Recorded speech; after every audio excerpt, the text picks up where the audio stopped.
Hello जी, hello. क्या हालचाल? Good morning friends. उम्मीद है सभी का हालचाल बहुत बढ़िया होगा and you all must be at home staying safe. It's the need of the hour. आज की क्लास को शुरू करने से पहले मैं आप सबको अपने दिल से शुक्रिया कहना चाहती हूँ। बहुत बहुत शुक्रिया पहली वीडियो को इतना लाइक करने के लिए, अपना प्यार देने के लिए। Thank you so so much. And मुझे ऐसा लगता है कि आपसे ज्यादा वीडियो आपके बड़े भाई बहनों ने देखी है, एग्जीक्यूटिव और प्रोफेशनल वाले स्टूडेंट्स ने। Thank you so much for your love. And एक चीज और कहना चाहूंगी, आप मेरे को कुछ नेगेटिव भी बता सकते हैं कि कहाँ कहाँ पे इम्प्रूव करने की जरूरत है, क्योंकि that was the very first video that I have ever recorded. So आराम से दिल खोल के जो चीज आपको नेगेटिव लगी हो, जो चीज ऐसा लगा हो कि मैम आपको यहाँ इम्प्रूव करना चाहिए, प्लीज बताइए। मैं अपनी पूरी कोशिश करके उस पर वर्क करना करूंगी। ठीक है जी, आज की क्लास शुरू करें फिर। आई होप सबको क्लियर होगा कि हमारा पेपर 4 पार्ट ए का सिलेबस क्या है।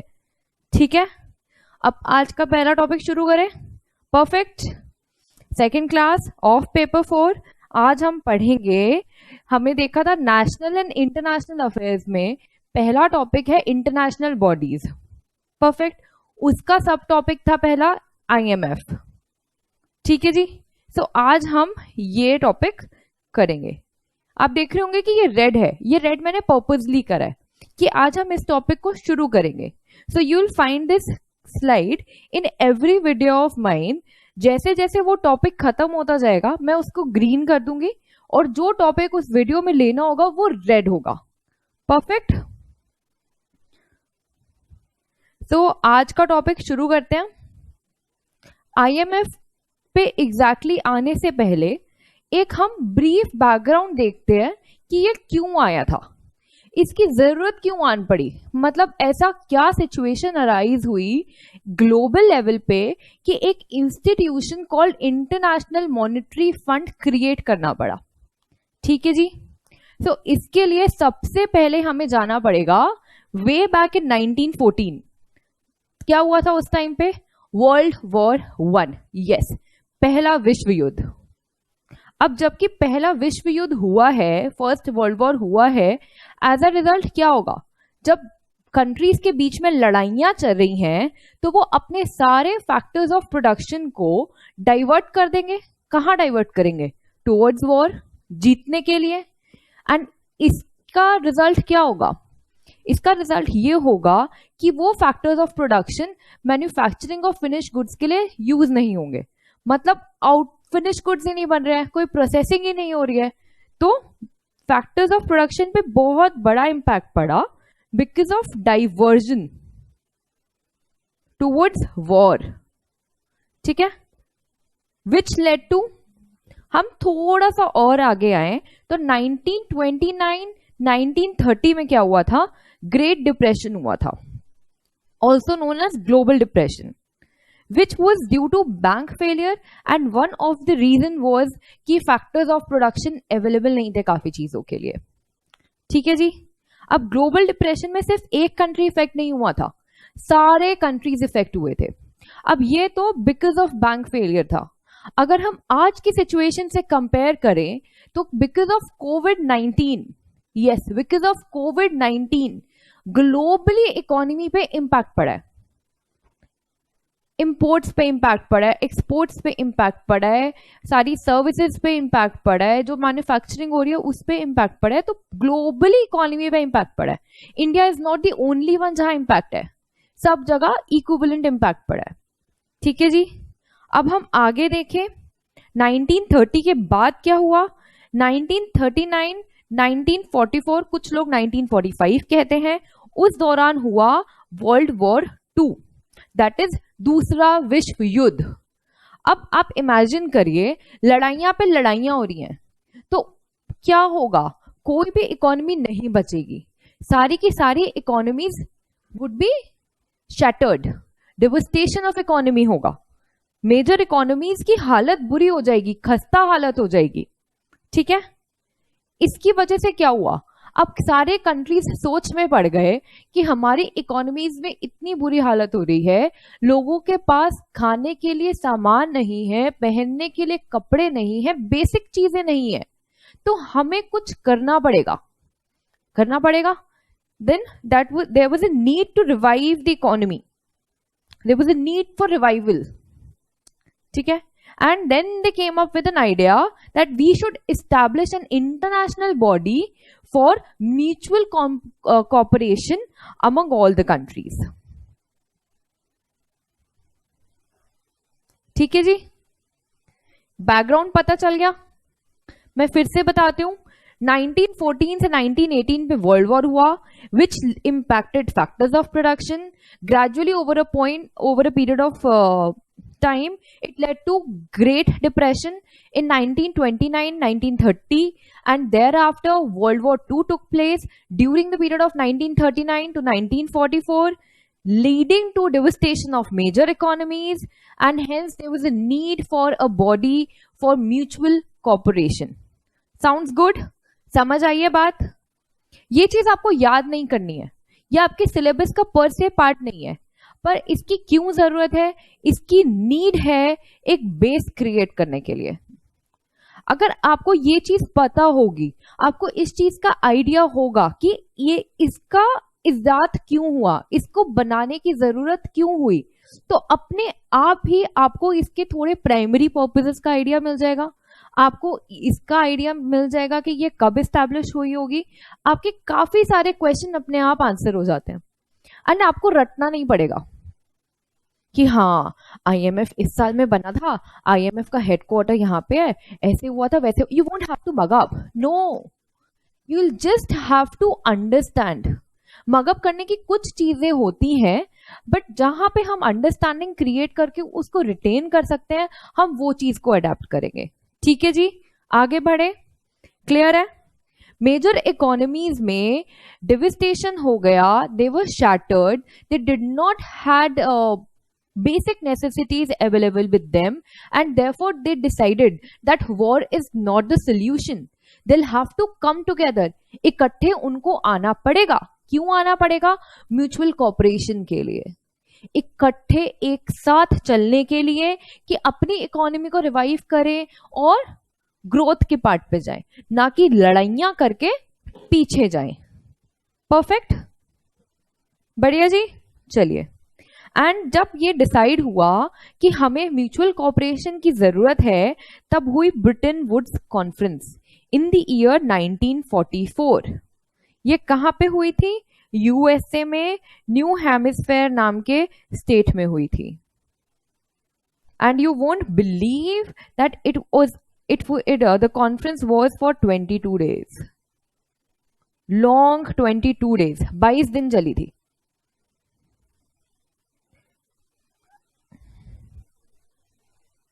ठीक है जी, क्लियर है? अब हम देखते हैं आगे कि जब ब्रिटेन वुड्स कॉन्फ्रेंस हुई 1944 में, which was attended by 44 countries. So can you see 44 and 44 याद हो गया मैम? बिल्कुल, 1944 में कॉन्फ्रेंस हुई और 44 कंट्रीज ने उसको अटेंड करा। कहां पे हुई थी? New hemisphere, USA. Just for your knowledge, you don't have to learn about it. So इस कॉन्फ्रेंस में क्या हुआ, ये 3 ऑर्गेनाइजेशंस कह सकते हैं, बॉडीज कह सकते हैं, दे केम इनटू एग्जिस्टेंस, मतलब उनकी फॉर्मेशन के बीज बोए गए उस टाइम पे। The seeds were sown. 1 IBRD, international bank for reconstruction and development, not a part of your syllabus. This along with one more agency is known as world bank. इसका वैसे पर्पस क्या होता है? ये लॉन्ग टर्म लोन देती है। किस लिए? किसी भी इकोनॉमी को देती है। किस पर्पस के लिए देती है? ये देती है so that you can do development in your country. For example, आपको कुछ इंफ्रास्ट्रक्चर प्रोजेक्ट बनाना है, आपको रोड बनानी है कोई पहाड़ी इलाके में, या फिर आपको कुछ ब्रिज बनाना है, उस पर्पस के लिए ये फंडिंग देती है। ठीक है जी। नेक्स्ट जो ऑर्गेनाइजेशन थी, नेक्स्ट जो बॉडी थी, दैट वाज IMF। इसको हम अभी करेंगे, इसको हम आगे डिटेल में देखते हैं। The other one was GATT. ये इनके साथ एग्जिस्टेंस में नहीं है, इनके थोड़ा बाद में आई थी, but this is also not part of your syllabus. ठीक है, यहां तक देखने का पर्पस बस ये था कि आपको चीजें रिटेन रहे, याद नहीं करनी है। ठीक है, तो मैंने अभी क्या बताया है, मैंने ये बताया है कि world war one, great depression and world war two की वजह से there was devastation of major economies leading to need किस चीज की, म्यूचुअल कॉर्पोरेशन। इकट्ठे आके काम करने की जरूरत, लड़ने से कुछ नहीं होगा। इससे हमें भी अपनी लाइफ में सीख मिलती है कि जो भी इश्यूज सॉल्व होते हैं वो एक साथ बैठ के डिस्कस करने से होते हैं, ना कि लड़ाई करने से होते हैं। ठीक है जी, mutual corporation led to Bretton Woods conference when 1944। कितने कंट्रीज में अटेंड करी थी, जल्दी जल्दी बताइए, जल्दी जल्दी बताइए। Very good, 44 countries. इससे 3 बॉडीज आई, कौन कौन सी, लिखिए लिखिए लिखिए, IBRD, IMF और गैट। ये दोनों हमारे सिलेबस में नहीं है तो हम इनको नहीं देखेंगे। आज हम देखेंगे IMF। ठीक है, चलिए आगे बढ़ते हैं। हमने बताया इसका ओरिजिन क्या था, Britain would conference in 1944। Membership at that time 40 and you one point for your knowledge, India attended the meeting Bretton Woods conference 1944 में, and जब ये came into existence आई दिसंबर 1945 में, 27 दिसंबर 1945 अगर मैं एग्जैक्ट डेट बोलूं तो, India was the member. So India has been the member of IMF since the very beginning. ठीक है, और इन दोनों को IBRD और IMF को इकट्ठे बोला जाता है ब्रिटेन वुड ट्विंस या फिर ट्विन सिस्टर्स। ठीक है, चलिए वापस आते हैं IMF पे। ओहो, ये तो आगे चला गया, अरे नीचे वापस आओ, वापस आ गया जी। ठीक है जी, हमने देख लिया it came into existence in 1945। अब आपने क्योंकि वो चीजें पढ़ी हैं तो ये चीजें आपको याद नहीं करनी पड़ेंगी, आपको ऑटोमेटिकली याद रहेंगी। ठीक है, मेंबरशिप ओवर द ईयर बढ़ती रही, like from 44 to today, where इसके कितने मेंबर्स हैं, 189। एंड टोटल कितने कंट्रीज हैं वर्ल्ड में, अराउंड 195। इसलिए हम कह सकते हैं कि नियरली ग्लोबल मेंबरशिप है। लास्ट कंट्री जो इसका मेंबर बना था, नाउरू करके बना था 2016 में, एंड ये बहुत ही छोटा सा कंट्री है, बहुत बड़ा नहीं है, but yes it was the last country which becomes in its member in the year 2016। ठीक है, तो अब बताइए ये कब क्रिएट हुई, 1945। गुड, कितने कंट्रीज इसके मेंबर्स हैं, 189। Very good. अब इस एंटिटी का प्राइमरी पर्पस क्या है, जैसे कि हमने देखा बैकग्राउंड में कि मेजर इकोनॉमीज इकट्ठे आके उन्होंने सोचा कि हम इसको क्रिएट करते हैं। तो क्या है, सबसे पहला stability of international monetary system. Now what is international monetary system, it is the system of exchange rate and international payments, जिसकी वजह से कंट्रीज ट्रांजैक्ट कर सकते हैं। मतलब समझ नहीं आया, मैं बताती हूँ, सिंपल टर्म्स में बताती हूँ। सिस्टम ऑफ एक्सचेंज रेट, एक करेंसी दूसरे करेंसी में वैल्यू कैसे डिराइव करेगी, उसका सिस्टम एस्टैब्लिश करता है। ये over the period of years ये बहुत तरीके से डेवलप होते आया है और आज ये डिमांड और सप्लाई के बेसिस पे डिटरमिन होता है। दूसरा, इंटरनेशनल पेमेंट्स कैसे होंगी, हाँ, किस करेंसी में किस तरीके से हमें इंटरनेशनली पेमेंट करनी चाहिए, सच दैट एक कंट्री दूसरे कंट्री के साथ ट्रांजैक्ट कर सके। किस टाइप की transaction, can be import of goods, can be import of services, export of goods, आपके यहाँ इन्वेस्टमेंट आती है in form of FDI and FII, वो सारी चीजें। ठीक है, The firm's mandate was updated in 2012 to include macroeconomic and financial sector issues that bear on global stability. So ultimate aim रहता है कि globally economy stable रहनी चाहिए, उसके लिए इसका mandate बढ़ा दिया गया था कि आपको मैक्रो इकोनॉमिक चीजें भी देखना है और जो किसी कंट्री में फाइनेंशियल सेक्टर में इशू है उस चीज के बारे में भी देखना है. ठीक है जी, clear. When was it created? Cool. कितनी मेंबरशिप है? Very good, 189. Stability of international monetary system was one of the primary purpose for which it was created. ठीक है जी, आगे बढ़ते हैं. अब ये इसके बारे में कुछ फैक्ट्स हैं. ठीक है, ये हमने देख लिया. Membership 189 countries, done. नेक्स्ट, इसका हेडक्वार्टर कहाँ है? Washington DC. ठीक है, वेयर कहाँ है वॉशिंगटन? यूएसए में. So where is the headquarter of IMF? Washington. Very good. There is an executive board comprising of 24 members. इसको हम अभी आगे की स्लाइड में देखते हैं, तो इसको पार्क करके रखते हैं. ठीक है, नेक्स्ट, लार्जेस्ट बोरोवर कौन कौन से हैं? Argentina, Ukraine, Greece and Egypt. कौन सा कंट्री कहां पे है, किस कॉन्टिनेंट में है, उसका कुछ आइडिया है आपको? ये है हमारा अर्जेंटीना, साउथ अमेरिका में. यूक्रेन, ग्रीस, ये है हमारे यूरोप में. ग्रीस डेट क्राइसिस तो आपने काफी सुना होगा, काफी ज्यादा इश्यूज थे ग्रीस को, उसने काफी ज्यादा लोन लिया था, तो ये उस वजह से है. ठीक है, इजिप्ट एशिया का पार्ट है. ठीक है जी, लार्जेस्ट बोरोवर कौन से हैं? AGUE.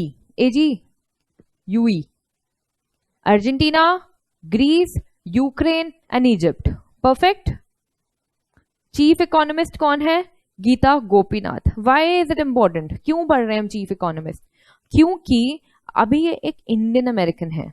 She was appointed in the year 2018 and she had earlier worked as a economic advisor to the CM of Kerala. ठीक है, सो बस ये याद रखना है. चीफ इकोनॉमिस्ट कौन है? गीता गोपीनाथ. वोटिंग यहां पे 1:1 नहीं होती है. ठीक है, वोटिंग डिपेंड करती है आपके कंट्रीब्यूशन पे, और कंट्रीब्यूशन जो सबसे ज्यादा डेवलप्ड कंट्री होता है उसका कंट्रीब्यूशन ज्यादा होता है, और जो बाकी होते हैं उनका इतना नहीं होता है. मतलब आपको इसमें कुछ ज्यादा घुसने की जरूरत नहीं है कि क्या है कैसे है, बस आप इतना ध्यान रखिए कि 1:1 एक कंट्री का एक वोट नहीं होता है, वेरी करता है. Who is the managing director of IMF? It is Kristalina Georgieva. She was appointed in October 2019 and she is based out of Bulgaria. Bulgaria is in Europe. इसको भी हम अभी एक बार आगे देखते हैं, थोड़ा सा पार्क करके रखिए. एंड IMF का फाइनेंशियल ईयर क्या होता है? 1 मई से April 30. This is just for your knowledge. ठीक है जी, membership 189 countries. Where is the headquarter? Washington DC. Who is the chief economist? Gita Gopinath. Who are the largest borrower? Argentina, Ukraine, Greece and Egypt. ठीक है, और एक होता है प्रिकॉशनरी लोन. प्रिकॉशनरी लोन क्या होता है? बेसिकली जो इकोनॉमी थोड़ा एक्सपेक्ट कर रही होती है कि हम जो कंट्रीज एक्सपेक्ट कर रही हैं कि हम वीक होने वाले हैं, तो वो उस टाइम पे लोन ले लेती हैं. Like when they are going to get weak, beginning to get weak, उस टाइम पे वो लोन ले लेती हैं. ठीक है, ये जैसे मेक्सिको ने लिया हुआ है. ठीक है जी, डन. फैक्ट्स क्लियर है, आगे चलते हैं. अब है सिंपल सा कि इसका कॉम्पोजिशन / ऑर्गेनाइजेशन किस तरीके से होता है. सो 3 इंपॉर्टेंट चीजें हैं यहाँ पे: board of governor, executive board and managing director. Board of governor क्या है? ये इसमें बेसिकली सारे के सारे जो मेंबर नेशंस होते हैं वो इसके मेंबर्स होते हैं. ठीक है, कौन होता है मेंबर? सो जो भी कंट्री का फाइनेंस मिनिस्टर होता है वो एक्स ऑफिशियो गवर्नर होता है. एक्स ऑफिशियो गवर्नर का क्या मतलब है? He is the member of the board of governor because he's a prime minister. Like because of his position, he is the member. ठीक है जी। नेक्स्ट, यहाँ पे ऑल्टरनेट गवर्नर भी होता है। वो कौन होता है? आरबीआई का गवर्नर। ठीक है, ये साल में एक बार मिलती है, सालाना मिलती है, एनुअली मिलती है। सबसे पहला बोर्ड ऑफ गवर्नर, बिल्कुल जी, perfect. Next, executive board. Executive board में 24 लोग होते हैं। अभी यहाँ पे ऊपर भी आया था ना, मैंने कहा था इसको पाक करके रखिए। सो इसमें बेसिकली 24 मेंबर्स होते हैं, डायरेक्टर्स बोला जाता है। ये या तो किसी कंट्री को रिप्रेजेंट कर रहे होते हैं या ग्रुप ऑफ कंट्री को रिप्रेजेंट कर रहे होते हैं। क्लियर है क्या मतलब है ग्रुप ऑफ कंट्री को रिप्रेजेंट कर रहे होते हैं? सो आप देखें तो 189 कंट्रीज हैं। तो अब इसमें से 24 लोग कैसे चूज करे जाते हैं? एक तो इलेक्शन से चूज करे जाते हैं, और हमें रिप्रेजेंट सारे कंट्रीज को करना है। इसीलिए कोई कंट्री एक ग्रुप को रिप्रेजेंट करता है। फॉर एग्जाम्पल, इंडिया किस किस को रिप्रेजेंट करता है? नेपाल, भूटान एंड श्रीलंका। फिर से ये आपको याद नहीं करना है, ठीक है? इंडिया इसको रिप्रेजेंट करता है। तो 24 मेंबर्स होते हैं एग्जीक्यूटिव बोर्ड के सब इलेक्शन के द्वारा इलेक्ट किए जाते हैं। पहले होता था कि 5 रिजर्व्ड होते थे, बाकी 19 इलेक्शन से होते थे, बट अब सबके सब इलेक्शन से इलेक्ट करे जाते हैं। और इनका क्या फंक्शन होता है, ये किस लिए होते हैं? ये डे टू डे अफेयर्स को मैनेज करते हैं। फिर होता है एक मैनेजिंग डायरेक्टर, जो इस टाइम पे मैडम क्रिस्टेलिना है। कहाँ बैठती हैं ये? वॉशिंगटन में बैठती हैं। She is based out of Bulgaria and she was appointed in October 2019। ये एक क्वेश्चन आ सकता है आपका कि अभी करंटली आईएमएफ का मैनेजिंग डायरेक्टर कौन है, या फिर अभी करंटली आईएमएफ की चीफ इकोनॉमिस्ट कौन है? कौन है चीफ इकोनॉमिस्ट? जल्दी जल्दी बताइए, जल्दी जल्दी लिखिए। Very nice, Gita Gopinath. ठीक है, अभी तक क्लियर है? सब कुछ समझ आ रहा है? कोई क्वेरीज? चले आगे बढ़े, नेक्स्ट आगे देखें। ठीक है जी, अब हम देखते हैं इंपॉर्टेंट चीज कि ऑब्जेक्टिव क्या है आईएमएफ का, एम क्या है आईएमएफ का, क्यों, व्हाई वाज द नीड। ये तो देख लिया, इंटरनेशनल कॉपरेशन के लिए आया था। सबसे पहली चीज वही है, ठीक है, to promote international mutual cooperation. उसके बाद next point, facilitate expansion and balanced growth of international trade. Balanced growth हो इंटरनेशनल ट्रेड की, सारे कंट्रीज बैलेंस तरीके से ग्रो कर पा रहे हैं और एक्सपैंड कर पा रहे हैं, उस चीज को फैसिलिटेट करना। ठीक है जी। एक्सचेंज रेट स्टेबिलिटी, इसका क्या मतलब है? इसका मतलब ये है, फॉर एग्जाम्पल हम INR टू USD ले, ऐसा नहीं होना चाहिए कि आज रेट है कि 50 INR इज इक्वल टू $1 और कल अचानक से 100 INR इज इक्वल टू $1। सो ये क्या है? ये इनस्टेबल है, ये स्टेबल नहीं है, यहाँ पे स्टेबिलिटी मिसिंग है। तो वो स्टेबिलिटी इंश्योर करनी है कि रहे, कि अगर आज $1 इक्वलेंट इन INR 70 है, तो कल वो 71 हो जाए, 72 हो जाए, 75 हो जाए, ऐसा ना हो कि सीधे 70 से 100 हो जाए। तो उस स्टेबिलिटी को मेंटेन करना बहुत जरूरी है। वो कौन इंश्योर करता है? IMF। Assist in establishment of multilateral system of payment, multilateral system of payment को एस्टैब्लिश करने में हेल्प करता है। मेंबर कंट्रीज को असिस्ट करता है BOP क्राइसिस को डील करने में। BOP क्या होता है? BOP is basically balance of payment. आप इस चीज को डिटेल में अपना इको में पढ़ेंगे, बट नेक्स्ट स्लाइड में मैं आपको ब्रीफ में जरूर बताऊंगी कि बैलेंस ऑफ पेमेंट क्या होता है और BOP क्राइसिस कैसे होता है। ठीक है जी, बिल्कुल। उसके अलावा ये टेक्निकल असिस्टेंस देता है।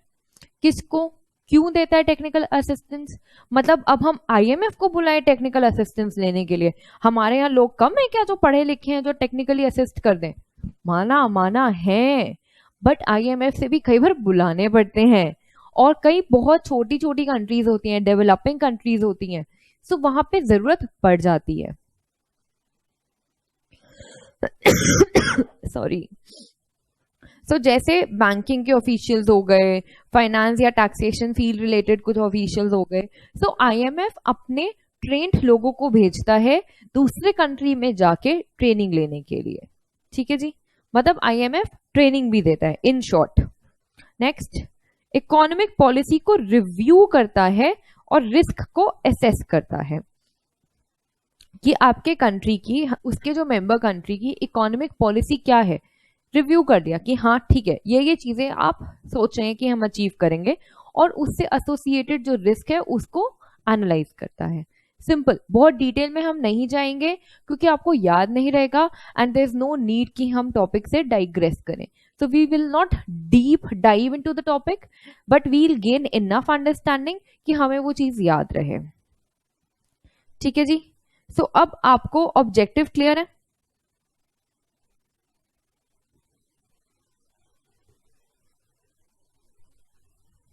क्या है?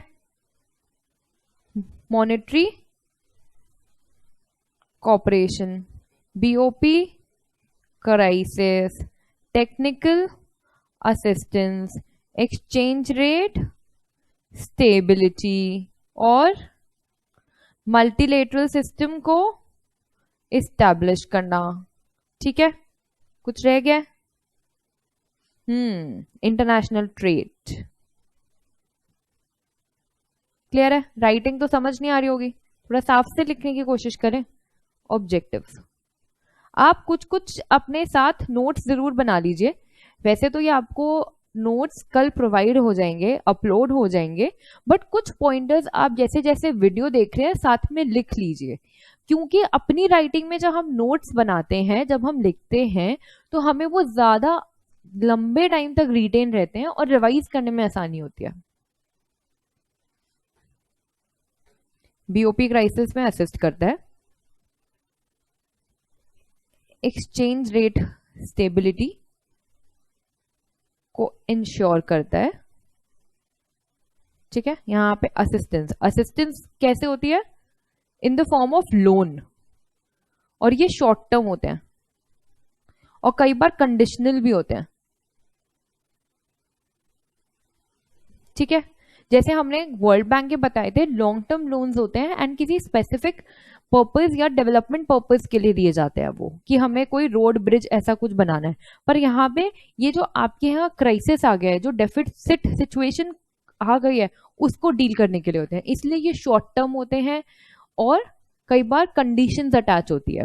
फॉर एग्जाम्पल, इंडिया ने लोन लिया था वे बैक इन 1991, जब हमारे यहाँ पे इश्यूज आ गए थे। As a result LPG reforms लाई गई थी, लिबरलाइजेशन, प्राइवेटाइजेशन, ग्लोबलाइजेशन, क्योंकि उस टाइम पे हमारे इंपोर्ट्स बहुत ज्यादा हो गए थे, एक्सपोर्ट्स बहुत कम थे, बैलेंस ऑफ पेमेंट नेगेटिव हो गया था, आरबीआई के पास इनफ रिजर्व्स नहीं थे, तो हमें आईएमएफ से हेल्प लेनी पड़ी।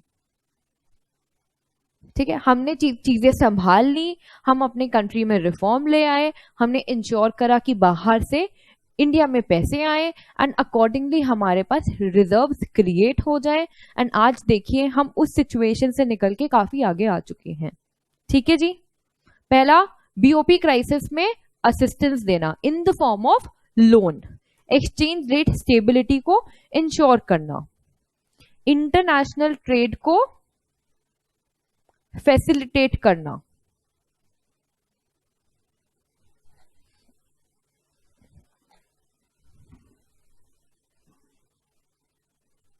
ठीक है जी,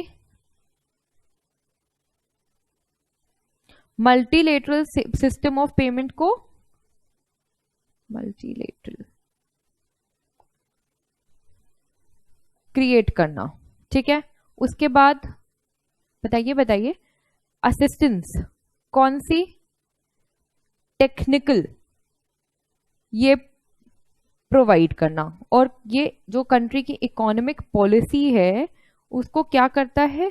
रिव्यू करता है, और साथ में उसके रिलेटेड जो रिस्क होता है उसको क्या करता है? असेस करता है। आई होप ऑब्जेक्टिव्स क्लियर हैं, हम आगे बढ़ सकते हैं। बढ़ सकते हैं आगे। एक एक बच्चा मुझे बताएगा क्या क्या ऑब्जेक्टिव है। बीओपी क्राइसिस में असिस्ट करना, very good. Exchange rate stability को मेंटेन करना, वेरी गुड।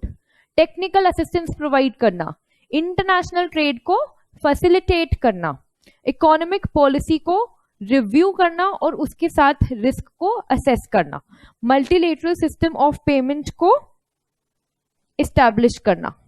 ठीक है जी, आगे बढ़े, चल सकते हैं आगे।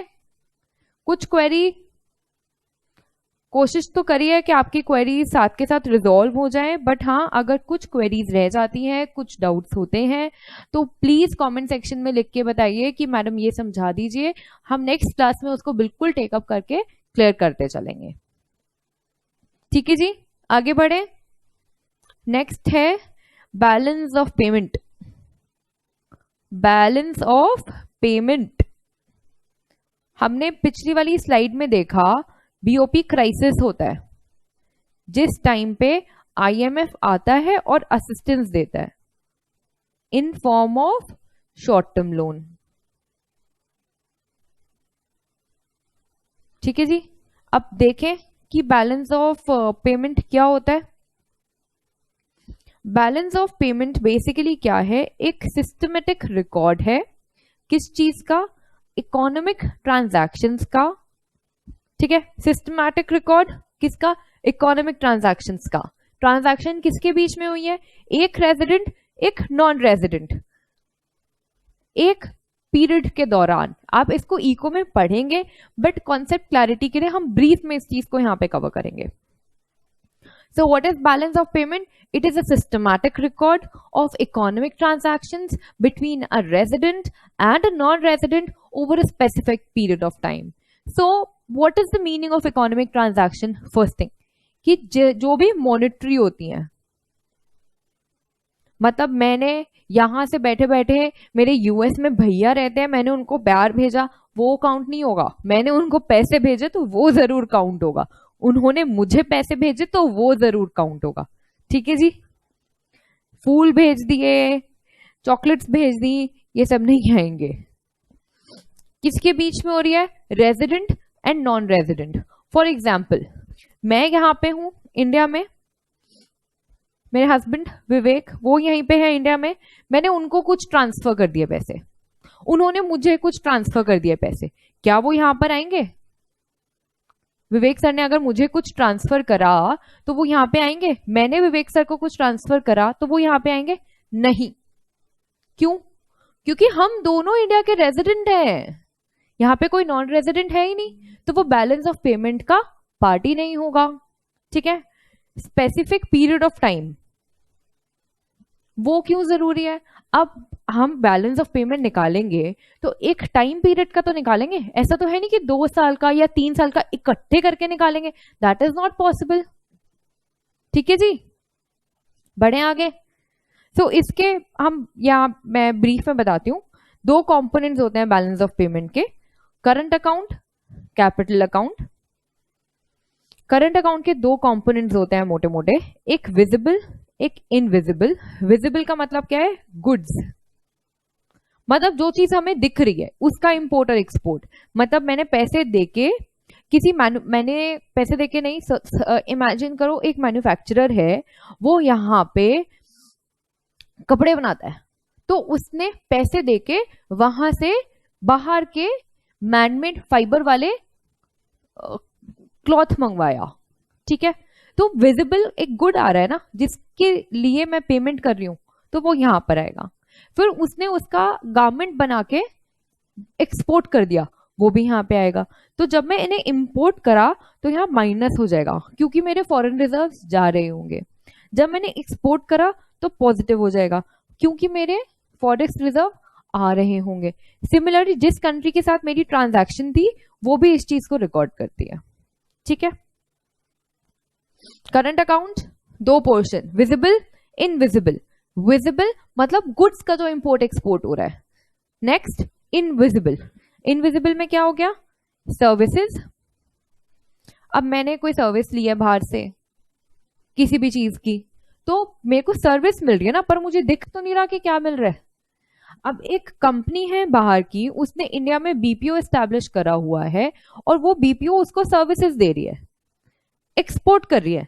तो यहाँ पे ऑब्वियसली वहां से सपोज यूएसए कंपनी है, एक there is a US company and there is an Indian company, and Indian company, US company एक इंडियन कंपनी से जो बीपीओ है या फिर कोई भी आईटी सेक्टर की कंपनी है उससे सर्विसेज ले रही है, यहाँ की कंपनी उसको सर्विसेज दे रही है, यहां से पैसे आ रहे हैं,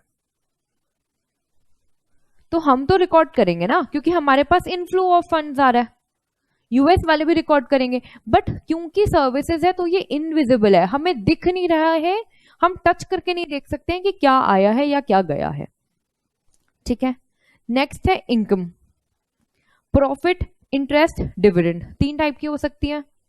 जैसे अब किसी ने एफडीआई इन्वेस्ट करी इंडिया में, ठीक है, इन टर्म्स ऑफ इक्विटी, तो डिविडेंड जाएगा ना इंडिया से, तो उसका ट्रांसफर रिकॉर्ड होता है।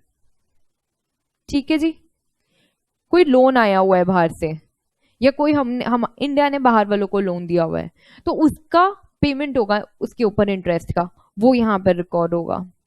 Similarly for profit. Next transfer.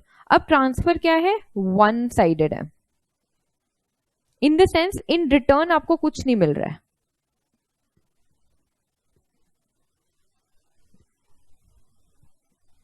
ठीक है, आपको इन रिटर्न कुछ नहीं मिलता है, ट्रांसफर के against you don't get anything in return. But ये भी तीन टाइप के हो सकते हैं, रेमिटेंस हो सकता है, डोनेशन हो सकता है, गिफ्ट हो सकता है। आई थिंक ये सेल्फ एक्सप्लेनेटरी है, इसमें बहुत ज्यादा बताने की जरूरत नहीं है। ठीक है, तो बैलेंस ऑफ पेमेंट क्या है, जल्दी बताइए। सिस्टमैटिक रिकॉर्ड, किस चीज का, इकोनॉमिक ट्रांजैक्शंस का, किसके बीच में, एक रेजिडेंट और एक नॉन रेजिडेंट के बीच में, over a specific period of time. Perfect. आप कहोगे मैम आप कितना परफेक्ट बोलते हो, आदत है। अब इसके दो कंपोनेंट्स होते हैं, करंट, कैपिटल। कैपिटल अभी हम देखेंगे। करंट के फर्दर दो कंपोनेंट्स हो गए, विजिबल, इनविजिबल। विजिबल में क्या आ गए, आपके गुड्स। इनविजिबल में क्या आ गए, SIT। SIT, हो ये तो शॉर्ट फॉर्म बन गया है क्या, services, income and transfer, SIT। ठीक है, चलिए आगे करते हैं। कैपिटल अकाउंट, अब इसकी क्या ट्रांजैक्शन हो सकती है, it could be in the form of investment, FDI, foreign direct investment. I would not go into detail of these, बिल्कुल भी नहीं। ठीक है, उसके बाद FII, फॉरेन इंस्टीट्यूशनल इन्वेस्टमेंट। तो ये भी इंडिया में आ सकती है। There can be inflow which will be recorded positive, there can be outflow, कोई इंडियन बाहर इन्वेस्ट कर रहा है, they will be recorded out negative. ठीक है, investment coming into India, investment going out of India, can be both. Next loan. Loan भी दो type के हो सकते हैं, एक जो गवर्नमेंट ने लिया है या गवर्नमेंट ने दिया है, नहीं लिया है बेसिकली, सॉवरन लोन हो जाते हैं। ECB, ये सपोज किसी भी कंपनी ने लोन लिया है, कमर्शियल लोन।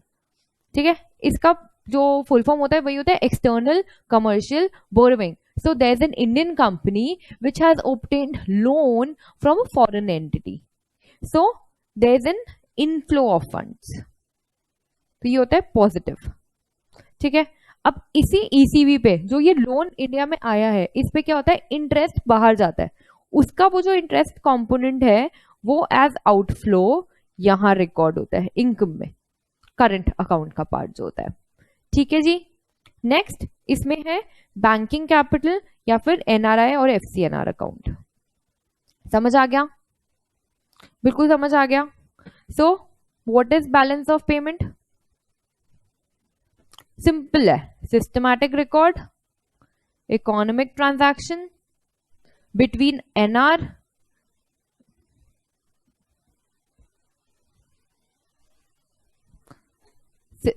सिस्टमैटिक रिकॉर्ड किसका, इकोनॉमिक ट्रांजैक्शंस का बता दिया मैंने, इसका मतलब मॉनेटरी जो हो रही है किसके बीच में, between a resident and non resident over a period of time. तो बैलेंस ऑफ पेमेंट के मैंने अभी आपको कंपोनेंट्स बताए हैं।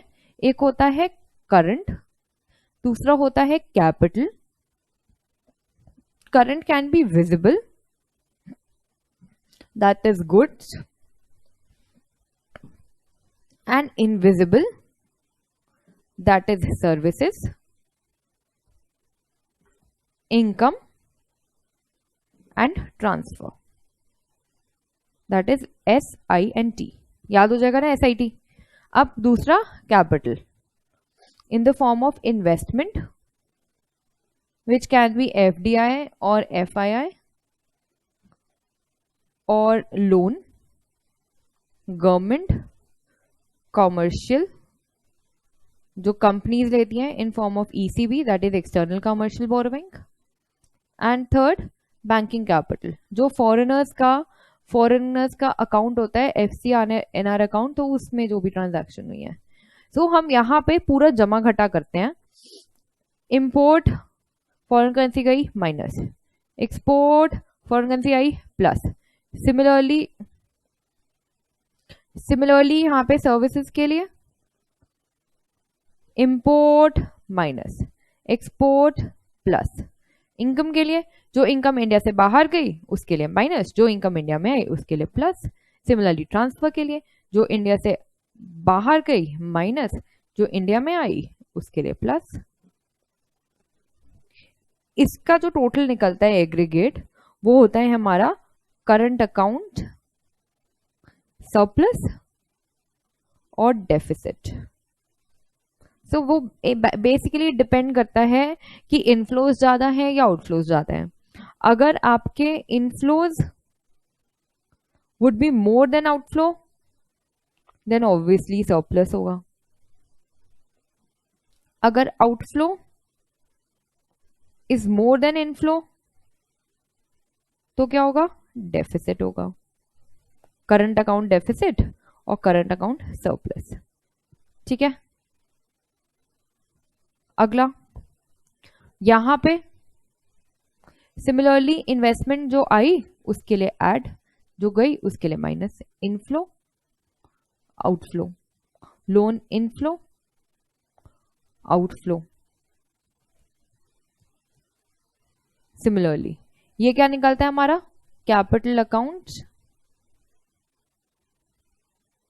डेफिसिट या फिर सरप्लस। अब इंडिया के केस में मोस्ट ऑफ द टाइम क्या होता है कि ये जो करंट अकाउंट होता है ये तो डेफिसिट में होता है, बट कैपिटल अकाउंट सरप्लस में होता है। सो एज अ रिजल्ट जो हमारा ओवरऑल बैलेंस ऑफ पेमेंट होता है वो सरप्लस में होता है। तो ये भी सरप्लस हो सकता है वैसे जैसे इंडिया का होता है, या फिर डेफिसिट हो सकता है। सिमिलरली इनफ्लो ज्यादा होंगे आउटफ्लो कम होंगे तो सरप्लस है, आउटफ्लो ज्यादा होंगे इनफ्लो से तो डेफिसिट है। ठीक है, अब क्राइसिस कब होता है, जब फॉरेन मतलब RBI किसी भी कंट्री के सेंट्रल बैंक के पास इतने फॉरेन रिजर्व्स भी ना हो कि जो डेफिसिट आया है वो उसको मीट कर सके। सो जब भी ऐसा BOP क्राइसिस आता है, so who comes to the rescue, Superman की तरह कौन आता है बचाने, IMF, इंटरनेशनल मॉनेटरी फंड। ठीक है जी। सो ये पॉइंट यहां से लिंक था BOP क्राइसिस से, तो वो हो गया हमारा। आगे बढ़ते हैं। ये बेसिक है, ये तो थोड़ा सा आपको याद करना पड़ेगा। ये 4 रिपोर्ट्स हैं मेजरली जो IMF इशू करता है, ये दो तो आप बिल्कुल याद रखिएगा, वर्ल्ड इकोनॉमिक आउटलुक और ग्लोबल फाइनेंशियल स्टेबिलिटी रिपोर्ट। इसके बारे में ज्यादा नहीं बात करेंगे, बस इतना बताऊंगी ये रिपोर्ट्स समय समय पे IMF ऐसी रिपोर्ट्स इशू करता रहता है। वर्ल्ड इकोनॉमिक आउटलुक में क्या है कि पूरी वर्ल्ड की इकोनॉमी का एक आउटलुक दे देता है कि ये चल रहा है और ये प्रोजेक्शंस है। Similarly regional economic outlook report में क्या है, जैसे वर्ल्ड इकोनॉमिक आउटलुक में तो पूरे ग्लोबल लेवल पे बात करनी, यहाँ पे वर्ल्ड को छोटे छोटे टुकड़ों में डिवाइड करके उस रीजन की बात करी, उस रीजन का इकोनॉमिक आउटलुक बताया। ठीक है जी। सो 4 रिपोर्ट्स कौन कौन सी? World economic outlook report, regional economic outlook report, ma'am ये तो याद हो गए हमको बिल्कुल तुरंत। दूसरा बस सिंपल है, ग्लोबल फाइनेंशियल स्टेबिलिटी रिपोर्ट और फिस्कल मॉनिटर रिपोर्ट।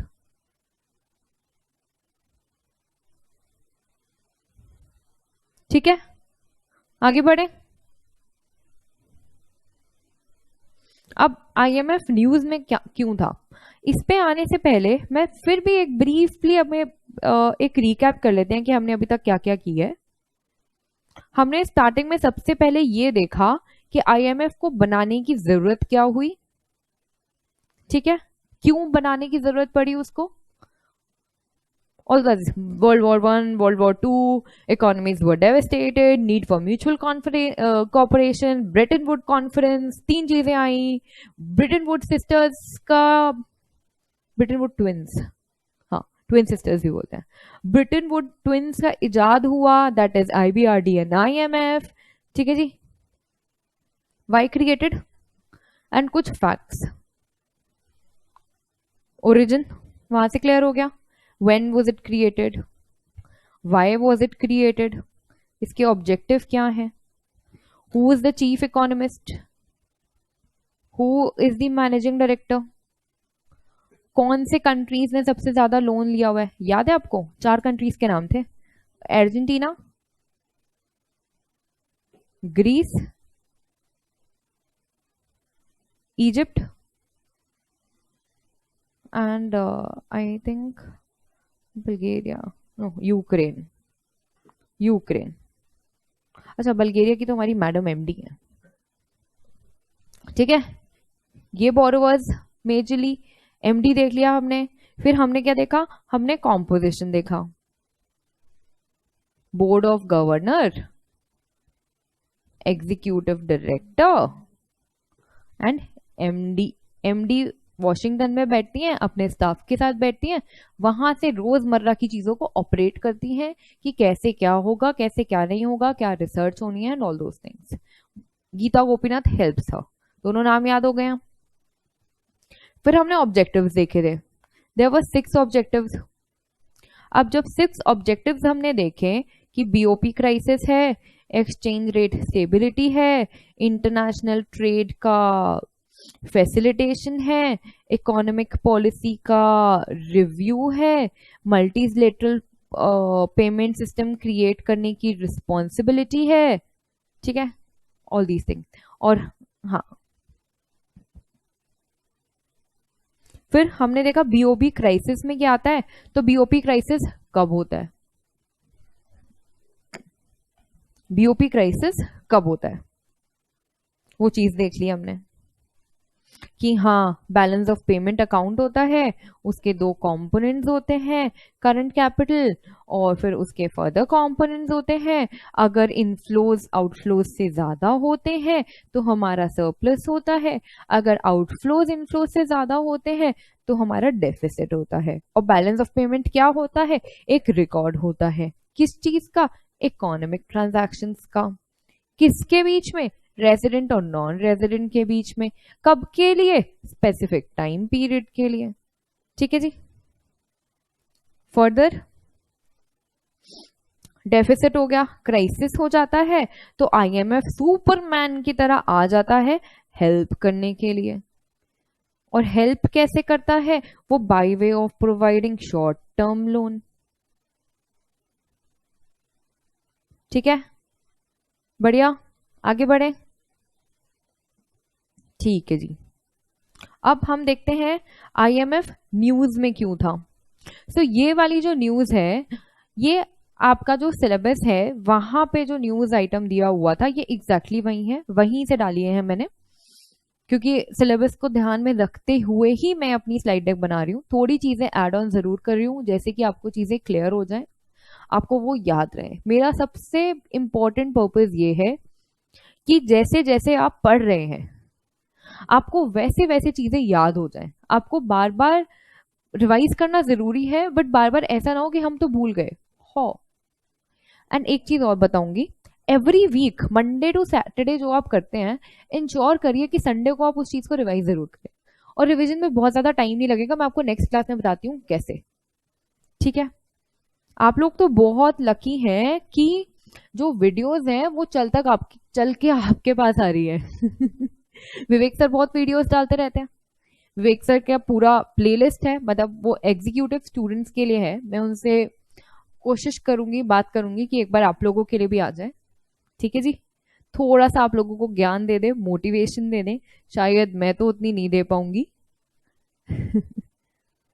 आपके पास आ रही है वीडियोस, दिव्या मैम हो गए, संजीव सप्रा सर हो गए, सारे को अपने तरफ से बेस्ट कोशिश कर रहे हैं कि बच्चों को बेस्ट कंटेंट मिले और इस तरीके से मिले कि साथ के साथ वो याद कर लें। ठीक है, हमारे टाइम पे क्या होता था, like when I used to prepare for IPCC and final, तो क्लासेस हमारे पास चल के घर नहीं आती थी, हमें जाना पड़ता था क्लासेस के लिए। And I use to stay in Faridabad, so we were a group of students, कई बार अकेले, मतलब काफी सारे बच्चे मेरे जैसे जाते थे। सो आईपीसीसी के टाइम पे भी सुबह 5 बजे उठ के, कभी कभी 4 बजे उठ के हमें घर से निकल जाना पड़ता था। लाइक ठंडी हो गर्मी हो, लाइक विंटर्स में it use to be so difficult to come out of the cold. Trust me, it was very difficult, but thanks to my parents who help me do that. ठीक है जी, तो उस time पे हमें निकलना पड़ता था। फरीदाबाद में रहती थी मैं, तो वहां से निकल के या तो बस लो या train low, reach Delhi, reach your class 7 o'clock it starts. Similarly in finals, and final में तो सारी क्लास सुबह की होती थी, क्योंकि जैसे क्लास खत्म होगी आपको आर्टिकलशिप के लिए जाना है। आप तो बहुत लकी हैं कि क्लासेस चल के आपके घर पे आ रही हैं। You have YouTube, you have several courses जो आ रहे हैं। तो ये बहुत जरूरी है कि आप इस चीज का बहुत अच्छे तरीके से बेनिफिट लें, उसका अपना आपको डेवलप करें। ठीक है, अपनी पढ़ाई को अच्छे से करें, ध्यान दें, आउटपुट अब आप देंगे। हम तो कोशिश कर रहे हैं अपनी तरफ से। एंड मैं फिर से कह रही हूँ कि जो भी आपको लगे कि मैम ये इम्प्रूवमेंट एरियाज हैं, यहाँ पे आप हमें और बताइए, तो वो बिल्कुल आप बेझिझक होके मुझे बताइए, मैं उस पर जरूर काम करूंगी। ठीक है, और हाँ, एक चीज और बतानी है आपको कि क्या आपको लगा कि क्लास फास्ट थी या फिर स्लो थी, या फिर मैंने बहुत बार चीजों को रिपीट करा, या फिर हर थोड़ी देर में मैं बहुत बार रिवाइज करवा रही हूँ। मैं रिवाइज इसलिए करवा रही हूँ क्योंकि मैं इंश्योर करना चाहती हूँ कि आपको साथ के साथ चीजें याद रहें। ऐसा अगर आपको लगे तो प्लीज आप मुझे जरूर बताइए कमेंट सेक्शन में लिख के। मैं सारे कमेंट पढ़ती हूँ, एक एक कमेंट पढ़ती हूँ। लाइक मेरी पहली वीडियो जो थी मैंने उसके सारे कमेंट्स पढ़े हैं। Thank you so much. चले आगे, बैकग्राउंड देख लिया आईएमएफ का, रिपीट करने की जरूरत तो नहीं है ना। बच्चे कह रहे हैं नहीं मैम, नहीं मैम, कुछ कह रहे हैं yes ma'am, yes ma'am, repeat कर दो, कुछ कह रहे हैं नहीं मैम अभी तो करा है आपने, फिर से क्यों करोगे। चलो फिर न्यूज पढ़ते हैं, देखते हैं एंड में। सो आईएमएफ ने ये जनवरी 2020 को बोला है कि economic recovery is expected for India. ठीक है, कि 2021 में ये गीता गोपीनाथ ने बोला है न्यूज कॉन्फ्रेंस ने कि recovery is expected to come from monetary stimulus, जो हम अपनी कंट्री में कर रहे हैं। कॉर्पोरेट टैक्स में कट हो गया है, तो उसकी वजह से इकोनॉमिक स्टिमुलस हो गया है कि लोगों के पास पैसा ज्यादा होगा, वो ज्यादा इन्वेस्ट करेंगे and there would be a ripple effect. So जो इंडिया का इकोनॉमिक ग्रोथ रेट है वो बढ़ जाएगा करंट फिजिकल ईयर में, मतलब जो चल रहा है उसमें 4.8%, और जो अगला आएगा वहां पे 5.8%। But this was there after updated in April 2020 and recently एक हफ्ते पहले वर्ल्ड इकोनॉमिक रिपोर्ट आउटलुक का अपडेट आया है। वो मैं आपसे नेक्स्ट स्लाइड में शेयर करती हूँ। ये भी 4 दिन पहले की न्यूज है। According to this, IMF on June 24 projected a sharp contraction of 4.5% for the Indian economy, historic low, citing reason क्या है, कोरोना वायरस, जिसने सारी इकोनॉमिक एक्टिविटीज को स्टॉल कर दिया है, बट अगले साल इंडिया बाउंस बैक करेगा 6% ग्रोथ रेट के साथ। सो ये क्या कहना चाह रहा है कि इस साल में जो ग्रोथ होगी वो -4.5% होगी 2020 में, एंड फिर 21 में क्या होगा, ये +6% होगी। रीजन क्या है इसका? कोविड-19 की वजह से इकोनॉमीज एक्टिविटी स्टॉल हो गई है। स्टॉल हो गई क्या मतलब क्या है? रुक गई है, ठीक है। और ग्लोबली भी उसने बोला है, इट इज नॉट कि वो सिर्फ इंडिया के लिए बोला है कि इंडिया का -4.5% होगा, बट साथ में ये भी बोला है कि ग्लोबल लेवल पे जो हमारा ग्रोथ रेट होगा वो -4.9% होगा 2020 में। सो ये अनप्रेसिडेंटेड नेचर ऑफ क्राइसिस है। अनप्रेसिडेंटेड का मतलब क्या है कि आज से पहले ऐसी महामारी नहीं फैली जिसकी वजह से इतनी सारे इम्पैक्ट्स आ रहे हों, ठीक है। सारे के सारे कंट्रीज, ये कॉन्ट्रैक्शन हिस्टोरिक लो है, मतलब बहुत ही हिस्ट्री में पहली बार हो रहा है। कदे कदार ऐसी चीजें होती हैं, मतलब इमेजिन करिए आप ऐसे समय में रह रहे हैं, आपको ये देखने मिल रहा है। सो कोविड-19 का बहुत ज्यादा नेगेटिव इम्पैक्ट है, मतलब फर्स्ट हाफ जो अभी तक चला गया है वो बहुत ज्यादा नेगेटिव इम्पैक्ट रहा। रिकवरी जो होगी वो ग्रेजुअल होगी, एंड बट 2021 में जो ग्लोबल ग्रोथ होगी वो 5.4% होगी, ठीक है। इंडिया के लिए ये है, globally there is a downfall in economy, there the economies activities have stalled. Why? Because of corona virus, because of कोविड-19, एंड देन India का growth rate is expected to be -4.5% during the current year, but India will bounce back in the next year with 6% growth rate, ठीक है। Globally भी बोला है, globally है इस साल -4.8% नेगेटिव, एंड नेक्स्ट ईयर 5.4%, ठीक है। बढ़िया जी, चलें आगे। ठीक है, ये भी अब आपके नोट्स में था, आपके ICSI के सिलेबस में था। IMF downgrades world growth, warns of precarious 2020। ये भी थोड़ा उसी लाइंस पे है।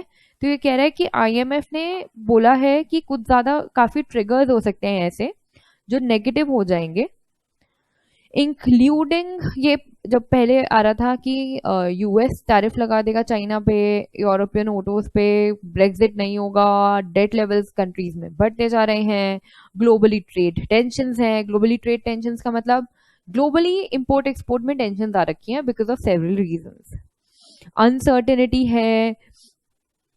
सो प्रिकेरियस 2020 द IMF वार्नड, ठीक है। Trade conflicts are undercutting investments, and IMF urged country not to use tariff in place of negotiations. IMF ने सिंपली ये बोला है कि नेगोशिएट करो, टैरिफ मत लगाओ। सो सिमिलरली अगर आप कंपेयर करें, वर्ल्ड वॉर 1, वर्ल्ड वॉर 2 हुए, उसके बाद एक जगह आके लोगों को नेगोशिएट करके ये बॉडीज क्रिएट करनी पड़ी, फिर चीजें बेटर हुई। सिमिलरली यहाँ पे वर्ल्ड वॉर नहीं हो रहा है, बट वो ये कह रहा है कि टैरिफ का मतलब टैक्सेस मत लगाओ, बट नेगोशिएट करो, बातचीत करो, जो इशू है उसको सॉल्व करने की कोशिश करो, ठीक है जी। IMF trimmed the global forecast issued by April 1 this year and next, with growth expected to hit this much in 2019, this in 2020. The projected growth pickup in 2020 is precarious and presumes there will be stabilization in the currently stretched emerging market, developing economy, progress toward one in trade and policy differences, ठीक है। Global gradually stabilization आएगा, जो currently जो emerging markets हैं, जो developing economies हैं, वो जो अभी स्ट्रेस्ड है, ग्रेजुअली स्टेबलाइजेशन होगा, जो प्रॉब्लम्स हैं उनका रेजोल्यूशन करा जाएगा, और जो ट्रेडिंग पॉलिसीज में डिफरेंसेस हैं उनको रिजॉल्व करा जाएगा, एक म्यूचुअल पेज पे आया जाएगा जहां पे वो अपने उनके बीच में जो इश्यूज हैं उसको सॉल्व कर लेंगे, ठीक है जी। क्लियर है अभी तक? अब ये कुछ MCQs हैं। 1, who is the current MD of IMF? I am sure everybody would be able to answer, और आधों ने आंसर लिख भी दिया होगा कमेंट सेक्शन में. हम नेक्स्ट क्लास में डिस्कस करेंगे. MCQ 2, कौन से कंट्री ने सबसे ज्यादा बोरोइंग ली है आईएमएफ से? Argentina, Greece, Mexico, Egypt. Which of them? लिख दिया होगा आधों ने. आई थिंक थोड़ा सा टिपिकल है ये, मतलब कंट्रीज के नाम याद करने पड़ेंगे. Argentina, Greece, Egypt, Ukraine. हो जाएगा, हो गया. प्रिकॉशनरी लोन क्या होता है? Third question. अगला 4th क्वेश्चन, आईएमएफ के हेडक्वार्टर क्या है? अब यहाँ पे ये जो ऑप्शंस हैं, ये वो ऑप्शंस हैं जहां पे most of the international bodies के हेडक्वार्टर लोकेटेड है. तो मैंने उस हिसाब से ऑप्शंस दिए हैं, ऐसा नहीं है रैंडमली कुछ भी चूज कर लिया हो. ठीक है जी. नेक्स्ट क्वेश्चन, इनमें से कौन कौन सी रिपोर्ट आईएमएफ रिलीज करता है? तो ये 5 है, इसमें से कौन सी आईएमएफ रिलीज करता है आपको ये बतानी है. द लास्ट क्वेश्चन, कौन सी 2 ऑर्गेनाइजेशन को ब्रिटेन वुड्स ट्विंस बोला जाता है? विच ऑफ देम? ठीक है, एक बार फिर से रिकैप कर लें, हमने आज क्या पढ़ा है? शॉर्ट रिकैप है ना. आईएमएफ पढ़ा है हमने. तो आज हमने इंटरनेशनल एंड नेशनल अफेयर्स का जो पहला टॉपिक है इंटरनेशनल बॉडीज, उसका पहला टॉपिक आईएमएफ खत्म कर दिया है. एंड आई एम श्योर कि आप सबको बहुत अच्छे से समझ आया होगा. ठीक है जी. सबसे पहले हमने पढ़ा क्यों क्रिएट करा भाई तेरे को, क्यों बनाया गया था आईएमएफ को, why was it created, why was the need. Background तुरंत याद आ जाएगा आपको. World war 1, world war 2, great depression, devastation of economies leading to need for mutual corporation, and therefore Bretton Woods Conference took place. These organizations came into picture, and hence on 27th of December 1945 IMF came into existence. Next, IMF शुरू करा हमने. ये कब आया? ठीक है, कितने member countries हैं, नियरली ग्लोबल मेंबरशिप है इसकी. की फैक्ट्स करें, चीफ इकोनॉमिस्ट कौन है, एमडी कौन है, इसका हेडक्वार्टर कहाँ पे है, मेजर बोरोवर्स कौन कौन है. एक चीज मैं आपको नेक्स्ट क्लास में बताऊंगी कि प्रिकॉशनरी लोन किस किस कंट्री ने लिए हुए हैं. वो जब क्वेश्चन डिस्कस करेंगे तो हम उसके साथ करेंगे. ठीक है. उसके बाद हमने करा इसके कॉम्पोजिशन. बोर्ड ऑफ गवर्नर है, एग्जीक्यूटिव डायरेक्टर है, एमडी है. उसके बाद हमने करा ऑब्जेक्टिव्स जो थे 6. बीओपी क्राइसिस में असिस्ट करता है, एक्सचेंज रेट स्टेबिलिटी में मेंटेन करने को इंश्योर करता है, ग्लोबल इंटरनेशनली ट्रेड को फैसिलिटेट करता है, इकोनॉमिक पॉलिसी किसी भी कंट्री की रिव्यू करता है, उसके साथ का रिस्क एसेस करता है. और क्या था नेक्स्ट बताइए, आप लिख के बताइए ना, 2 और हैं. बताइए बताइए. मल्टीलेटरल पेमेंट सिस्टम को क्रिएट करना. ठीक है. फिर हमने देखा बीओपी, बैलेंस ऑफ पेमेंट क्या होता है? एक सिस्टमेटिक रिकॉर्ड होता है इकोनॉमिक ट्रांजैक्शन का आरएनआर के बीच में स्पेसिफिक टाइम पीरियड. इसके 2 कंपोनेंट्स हैं. क्या? Current, capital. इसके 2 कंपोनेंट्स हैं, वी इन वी, एसआईटी. इसके 3 हैं, इन्वेस्टमेंट, लोन, बैंकिंग कैपिटल. साथ के साथ ब्रीफ में ये जो नोट्स हैं आप लिख लीजिए, क्योंकि अगली बार आप इसको देखेंगे आपको पूरी पिक्चर याद आ जाएगी. फिर आप कुछ चीजों को आपको याद करना पड़ेगा कि आप अपने एमसीक्यूज उसको सॉल्व कर पाए. ठीक है.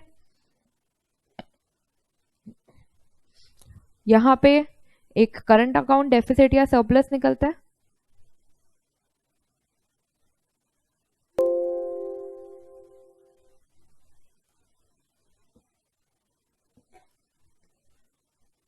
करंट अकाउंट डेफिसिट या सरप्लस देख लिया हमने, कब डेफिसिट होता है कब सरप्लस होता है. यहां पे कैपिटल अकाउंट डेफिसिट और सरप्लस, ये टोटल क्या आ जाता है, बीओपी, ईदर डेफिसिट और सरप्लस। और जब आरबीआई के पास इनफ रिजर्व्स नहीं होते हैं तो उस टाइम क्या होता है, बीओपी क्राइसिस।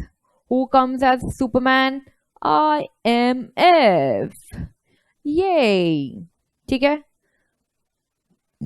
आगे हमने देखा कि 4 मेन रिपोर्ट्स हैं जो IMF रिलीज करता है। World economic outlook report, global economic outlook report, global financial stability report, financial monitor report.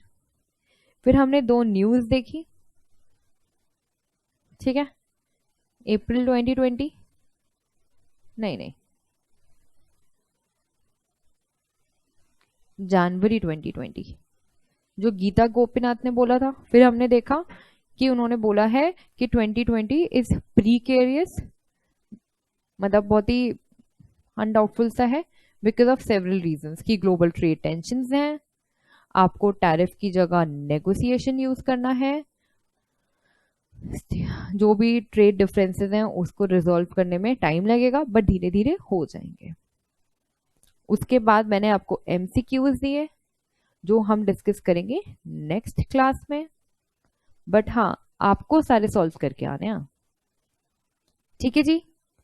All the best. जरूर बताइएगा कि क्लास कैसी लगी, क्या चीज इंप्रूव करने की जरूरत है। कोई आपका डाउट है तो वो भी कमेंट सेक्शन में लिखिए, वो भी हम नेक्स्ट क्लास में डील करेंगे। And till then stay at home, stay safe, stay healthy, take care of yourself and your family. All the very best. See you in next class. Till then, bye bye.